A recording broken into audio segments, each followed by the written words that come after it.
Olá, estudantes da segunda série. Nesse vídeo, vamos falar sobre poemas. Então, ler e analisar poemas simbolistas, reconhecendo as suas características, reconhecer o efeito de sentido, então, produzido por uma palavra ou expressão, e produzir uma exposição virtual de folder poético. Você já ficou em conflito com alguma coisa? Já sentiu emoções contraditórias? Será que há conflito entre o que é místico e o que é real? Debatam essas questões para começarmos a aula. Dentre elas, eu te pergunto, o que é metafísica?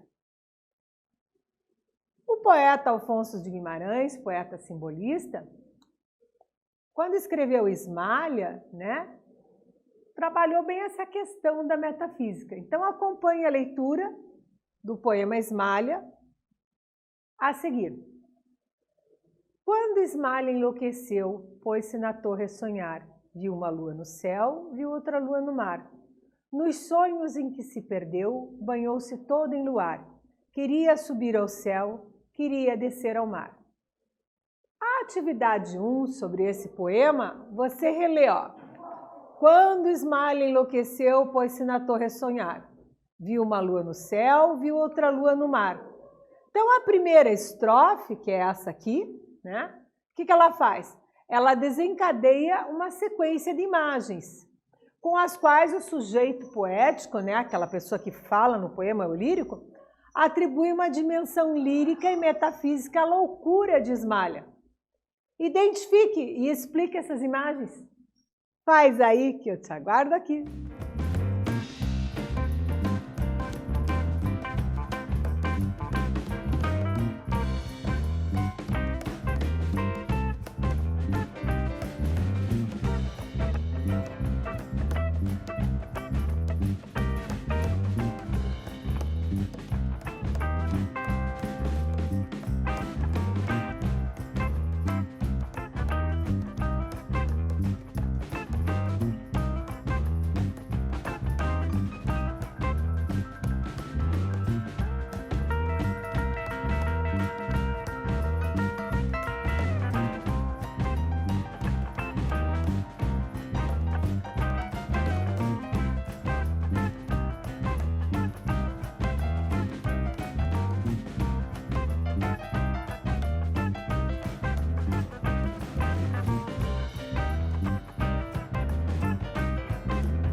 voltei gabaritar contigo a atividade 1. Então, a ideia era ver que imagens, né, aparecem aqui. Então, o que eu perguntei? A primeira estrofe desencadeia uma sequência de imagens, né, com as quais o sujeito poético atribui a dimensão lírica e metafísica. Identifique as imagens. Então, a partir do momento em que ela enlouqueceu, ela pôs-se como? Na torre sonhar. O que significa isso simbolicamente falando? Ela tornou-se simbolicamente superior em relação ao real e entregou-se ao mundo onírico, né? Onírico é o mundo dos sonhos, tá? Da fantasia, da imaginação. Aí viu uma lua no céu, viu outra lua no mar. O que pode significar? A busca da unidade cósmica, né? Da reunião do corpo, a lua do mar, com a alma, a lua do céu. Então, quando você lê este poema, agora você tem uma outra dimensão de compreensão. Observe. Quando Ismalha enlouqueceu, pôs-se na torre a sonhar. Mundo onírico. Viu uma lua no céu, viu a outra lua no mar. E segue o poema na outra estrofe dizendo: no sonho em que se perdeu. Então, ela se perde no mundo onírico. Banhou-se toda em luar. Queria subir ao céu, queria descer ao mar. Então, você já tem pistas aí do que ela vai fazer. E observe aqui. Claude Monet, no Nascer do Sol de 1872, mostra bem a questão do mundo onírico, né? Então, é essa ideia aqui que a gente percebe. Então, o simbolismo, né, enquanto escola literária, ele valoriza exatamente o espiritual, o misterioso, o inconsciente, retomando inclusive a subjetividade, o misticismo e o individualismo característicos do romance. Vamos lembrar, simbolismo, escola literária, que surgiu depois do parnasianismo. O que tínhamos da poesia parnasiana? A poesia feita com régua, a métrica perfeita, o lema arte pela arte, né? Então, a palavra era a matéria-prima e a poesia era tratada como obra de arte. No simbolismo, nós resgatamos algumas características românticas, né? Como, por exemplo, aqui, ó, o individualismo. Então, do final do século XIX, a estética simbolista e seu espírito decadentista decretam o quê? A falência do positivismo, do cientificismo e do naturalismo. Com isso, voltamos, né, a valorizar o espiritual, o misterioso, o vago. Na escola anterior, parnasianismo para a poesia, o realismo para a prosa, nós tínhamos o quê? O predomínio da razão, né? E agora nós vamos ter, ó, a liberdade com a linguagem poética, né? A inclusão dos sonhos, da fantasia. Então, apresento a vocês Alfonso de Guimarães. Então, ele escreveu muitos textos que apelam para o símbolo visual, a imagem carregando de insinuações, de misticismo e de morte. Propõe, então, o simbolismo o quê? Libertar a linguagem poética, explorando diversos recursos sensoriais a fim de sugerir mistérios. O que são recursos sensuais? Recursos sensoriais são atinentes aos 5 sentidos. O tato, a visão, o olfato, o paladar, tá?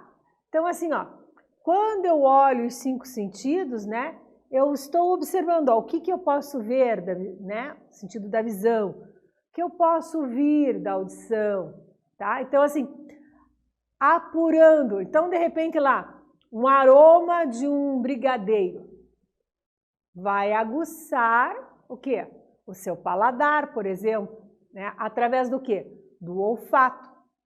Eu olho a imagem de um brigadeiro, eu vou ficar estimulada pelo quê? Pela visão. Então, esses recursos sensoriais aqui descritos, né, que eles utilizavam. A continuação do poema, está aqui na tela, vamos ler, diz assim: e no desvario seu, na torre pôs-se a cantar. Estava perto do céu, estava longe do mar. E como um anjo pendeu as asas para voar. Queria a lua do céu, queria a lua do mar. As asas que Deus lhe deu ruflaram de par em par. Sua alma subiu ao céu, seu corpo desceu ao mar. Então, as asas ruflando ali, né? O bater das asas. Né? Vamos entender um pouco o vocabulário. A atividade 2, tenho 3 proposições, A, B e C. Na proposição A, no poema em análise, a antítese, identifique.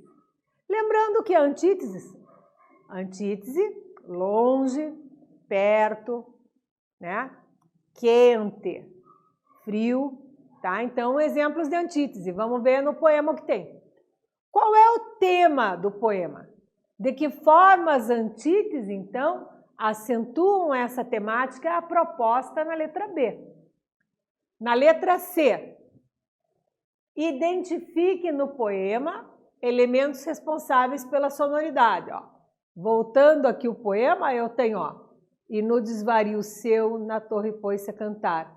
Estava perto do céu, estava longe do mar, e como um anjo pendeu as asas para voar, queria a lua do céu, queria a lua do mar. Percebe a sonoridade? Então tá. Vou aguardar você aí. Não, faz aí que eu te aguardo aqui. Vou aguardar você aí fazendo direitinho, pesquisando sobre antítese, inclusive, e voltamos a seguir.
Voltei, claro que voltei, Gabarito está contigo, vamos lá?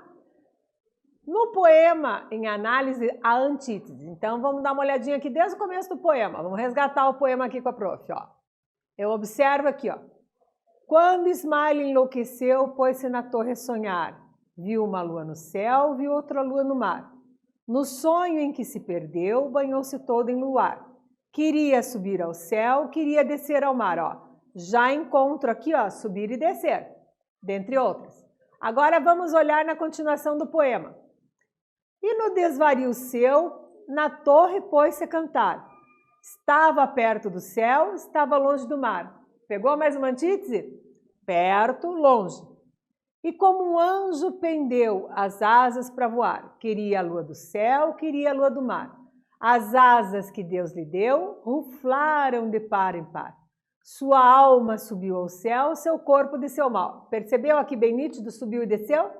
Então no nosso gabaritinho fica céu e mar como antítese, subir e descer, perto e longe, alma e corpo, alto e baixo em relação à torre, né? E o tema? O que você percebeu do tema? Então, os sentimentos confusos da Ismalha, né? E essas antíteses deixam claro o quê? A divisão de Ismalha. O fato dela se sentir como? Perdida, insatisfeita, incapaz de escolher entre desejos contrários. E a questão da sonoridade, você conseguiu perceber aqui, ó? Cantar, mar, luar. Ah, pegou, né? Então, o uso da redondilha maior, 7 sílabas poéticas, e a recorrência de palavras rimando com o final eu e ar em todas as estrofes. Quer comprovar? Olha, céu, céu, deu, seu, cantar, mar. Sonoro? É a ideia. Então, seguimos aqui agora conversando sobre a antítese, né? Estava perto do céu, estava longe do mar. As palavras destacadas, perto e longe, são o quê? Advérbios. Advérbios indicam, né, circunstâncias. Tem até advérbio de tempo, de modo, de várias circunstâncias. E o que eles revelam? A ambiguidade do estado em que a Ismalha se encontrava. Os extremos do céu e do mar fazem o quê? Reforçam a antítese e acentuam com isso a agitação interior da personagem. Então, estava perto do céu, estava longe do mar. Esses advérbios aqui têm esta função na poesia. Figuras de linguagem. Então, é uma forma de expressão que consiste no uso de palavras em sentido o quê? Figurado. E é em sentido diferente daquele que normalmente são empregadas. O poema lido usa figura de linguagem denominada o quê? Antítese, a relação de oposição de palavras ou ideias. Mas existem outras figuras de linguagem, prof? Existem sim, vamos ver algumas aqui, ó. No poema Ismalha, por exemplo, a gente já nota a ocorrência dessas outras figuras de linguagem. Dentre elas, a comparação. E na comparação aparece que palavrinha? Como. Então, olha aqui, ó. Como um anjo pendeu, quer dizer, ó, caiu. Como, ó. A sinestesia, né? O sentido tátil, ó, usando os sentidos da mente. Então, o que diz? Banhou-se todo em luar, visto que banhar-se refere ao sentido tátil, tá? O eufemismo, né? Abrandar uma notícia ruim, algo que não seria agradável. Então, a sua alma subiu ao céu. Sua visão, fato. Que fato? Que a Ismalha morreu. Então, quando eu tenho aqui essas figuras no poema, né? Eu vejo toda a riqueza simbolista do autor em fornecer ao leitor o quê? Uma ideia de como estava a Ismalha através das figuras de linguagem. A seguir, vamos conhecer o poema Interrogação, de Camilo Peçanha. Acompanhe a leitura. Não sei se isto é amor, procuro teu olhar. Se alguma dor me fere, em busca de um abrigo, e apesar disso crê. Nunca pensei num lar, onde fosses feliz e eu feliz contigo. Por ti nunca chorei, nenhum ideal desfeito. E nunca te escrevi nenhuns versos românticos. Nem depois de acordar te procurei no leito, como a esposa sensual do Cântico dos Cânticos. Se é amar-te, não sei se te idealizo a tua cor sadia, o teu sorriso terno. Mas sinto-me sorrir de ver esse sorriso, que me penetra bem como este sol de inverno. Passo contigo à tarde, sempre sem receio da luz crepuscular, que enerva, que provoca, e não demoro a olhar na curva do teu seio. Nem me lembrei jamais de te beijar na boca. Eu não sei se amor será talvez começo? Eu não sei que mudança a minha alma pressente. Amor não sei se o é, mas sei que te estremeço, que adoecia talvez de te saber doente. Então, se você quiser ler mais sobre o autor Camilo Peçanha, né, poeta português, está aqui a referência para você depois consultar. A atividade 3 é justamente sobre esse poema. Então, vamos ver aqui a proposição na letra A. Apesar do título do poema ser interrogação, predomina no sujeito lírico a negação, a dúvida ou a confirmação do sentimento. Por quê? Na letra B, em sua opinião, qual é a principal característica dessa declaração não convencional de amor, tendo em vista que se trata de um poema simbolista, do simbolismo português? Faz aí, que eu te aguardo aqui.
Voltei, gabaritar contigo a atividade 3. Então, a confirmação do sentimento, porque embora continue afirmando duvidar do que se sente, o sujeito lírico acaba por se revelar nos versos finais. Amor, não sei se o é, mas sei que te estremeço, que adoecia talvez de te saber doente. E na letra B, qual é a principal característica da declaração não convencional de amor? Tendo em vista que se trata de um poema simbolista, uma sugestão é a sutileza, que parece querer camuflar a intensidade do sentimento, fazendo o quê? Refinando, tornando como que superior aos excessos românticos e mesmo à sensualidade. Eu não demoro a olhar na curva do teu seio, nem me lembrei jamais de te beijar na boca. Neste vídeo, o que aprendemos? Aprendemos um pouco sobre a poesia simbolista, vimos também as funções da linguagem, reconhecemos efeitos de sentido produzidos pelas figuras de linguagem e conhecemos a poesia simbolista de Alfonso de Guimarães. Espero que vocês tenham gostado e até breve.